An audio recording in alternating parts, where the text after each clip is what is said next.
यहाँ पे आते हैं ट्रांसफार्मर को किस तरह से कंट्रोल किया जाता है। तो ये जैसा कि जानते हैं कि मेन बस होता है, ट्रांसफर बस होता है, किसी किसी में मेन दो को मेन बस होता है, एक ट्रांसफर बस होता है। तो ये मेन बस से ये 132 kV और ये एक ट्रांसफर बस है। मेन बस से 132 kV सबसे पहले आइसोलेटर में जाएगा। आइसोलेटर वो तो रहता ही है, CT PT LA वो तो रहता ही है, लेकिन यहाँ पे हम दिखा रहे हैं तो ये आइसोलेटर में जाएगा। और ये आपका ब्रेकर है। ये ब्रेकर किसका है?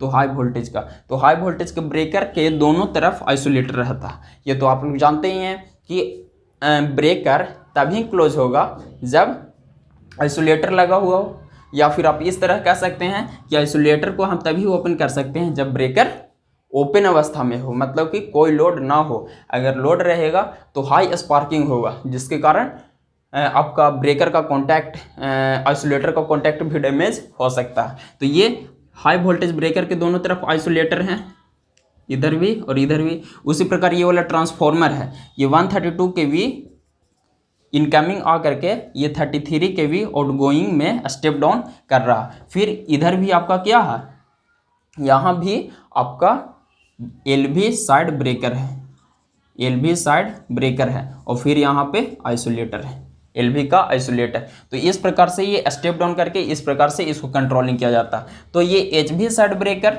और ये LV साइड ब्रेकर, यही सबसे मेन इंपॉर्टेंट है। अगर हमको शट डाउन लेना है तो LV साइड ब्रेकर को ऑफ करेंगे, फिर HV साइड ब्रेकर को ऑफ करेंगे। तो इसीलिए यहाँ पे एक स्विच दिया गया है। ये स्विच आपका कमांड देगा जो भी HV साइड का ब्रेकर है उसमें, कि हमको ये कंट्रोलिंग स्विच है। ये एक स्विच रहेगा LV साइड के लिए, एक HV साइड के लिए रहेगा, अब एक LV साइड के लिए रहेगा। मतलब कि HV साइड अगर ब्रेकर को, ये वाले HV साइड ब्रेकर को अगर ऑन ऑफ करना है तो यहाँ से एक रहेगा यहाँ पे ट्रिप का, एक रहेगा न्यूट्रल का, और एक रहेगा यहाँ पे क्लोज का। मतलब अगर क्लोज करना है तो क्लोज की तरफ हैंडल घुमाएंगे, ट्रिप करना है तो ट्रिप की तरफ हैंडल घुमाएंगे। शुरू ये जो नॉर्मल स्टेट में ये न्यूट्रल की जगह रहता है इस प्रकार से। उसी प्रकार इसमें LV साइड को अगर ब्रेकर को ऑफ करना, अगर इस साइड की तरफ हमको आइसोलेटर में कोई मेंटेनेंस करना है तो हम LV साइड के जो ये वाला है कंट्रोल स्विच ये है, इसको हम ट्रिप की तरफ कर देंगे। ये न्यूट्रल है, फिर यहाँ पे क्लोज इंडिकेशन होता है। तो इस प्रकार से हम ट्रिप, क्लोज, न्यूट्रल इस प्रकार से करते हैं। नॉर्मली ये न्यूट्रल अवस्था में होता है। अब इस प्रकार से ये आपका हो गया कंट्रोल, किस तरह से हम कंट्रोल करते हैं। अब मान लेते हैं कि किसी प्रकार का इंडिकेशन, किसी प्रकार का फॉल्ट आ गया, तो फॉल्ट आने के कारण क्या होगा, डायरेक्ट ये जो ब्रेकर है LV साइड का ब्रेकर और HV साइड का ब्रेकर डायरेक्ट मतलब ऑटोमेटिक ये ओपन हो जाता है। तो ओपन कैसे होगा, तो उसके लिए रिले लगाए जाते हैं, डिफरेंशियल प्रोटेक्शन रिले, बहुत प्रकार के रिले होते हैं। तो वो सब रिले के द्वारा ये ऑटोमेटिक ये ओपन हो जाएगा। मतलब कि यहाँ पे कमांड आएगा, वो कहाँ से आएगा, तो यहाँ से ये सब कमांड कहाँ पे आना चाहिए, तो ब्रेकर में आना चाहिए। अब हम यहाँ पे एक मीटर लगाते हैं कि ट्रांसफार्मर एक दिन में कितना एनर्जी दिया है, कितना मैक्सिमम लोड चल रहा है, कितना वोल्टेज चल रहा है, उसके लिए एक मीटर लगाते हैं। अब ये एक ट्रांसफार्मर स्विच है, ये TF स्विच मतलब ट्रांसफर स्विच।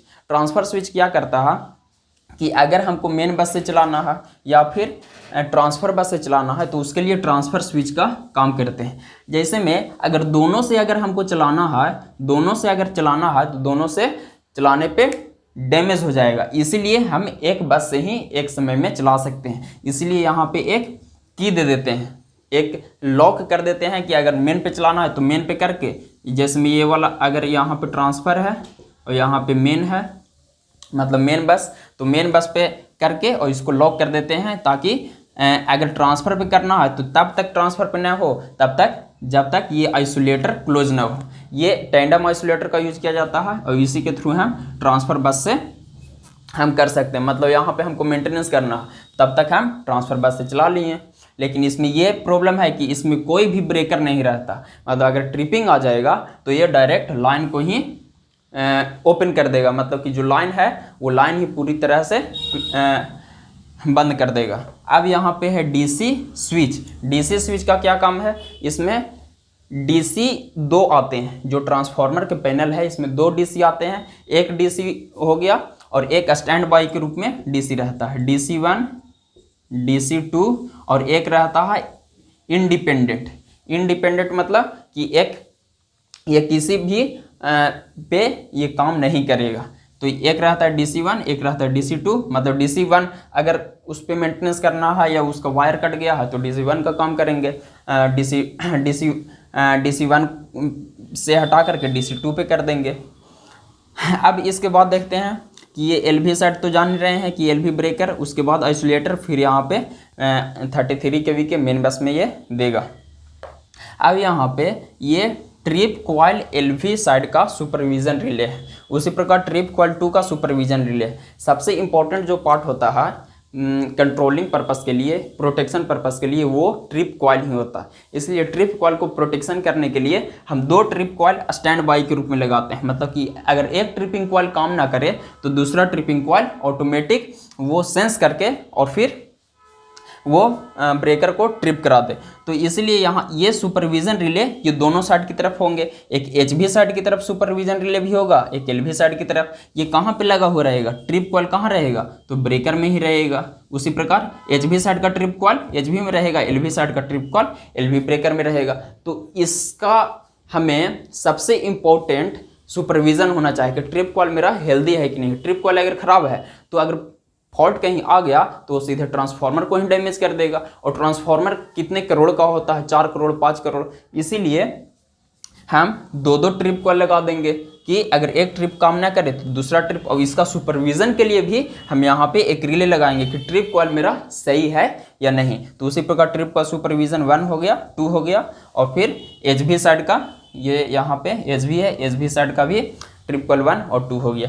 अब यहाँ पे नीचे ये टर्मिनल बॉक्स होता है। यहाँ पे बहुत से कनेक्शन आ करके यहाँ से जुड़े हुए रहते हैं और इसी कनेक्शन के थ्रू हम कहीं दूसरे मतलब कि कोई एक्सटर्नल पर्पस के लिए यहाँ पे रहते हैं। तो इस प्रकार से ये ट्रांसफार्मर पैनल का कंट्रोल पैनल, जो ट्रांसफार्मर का कंट्रोल पैनल है उसका ये डिटेल्स है। धन्यवाद।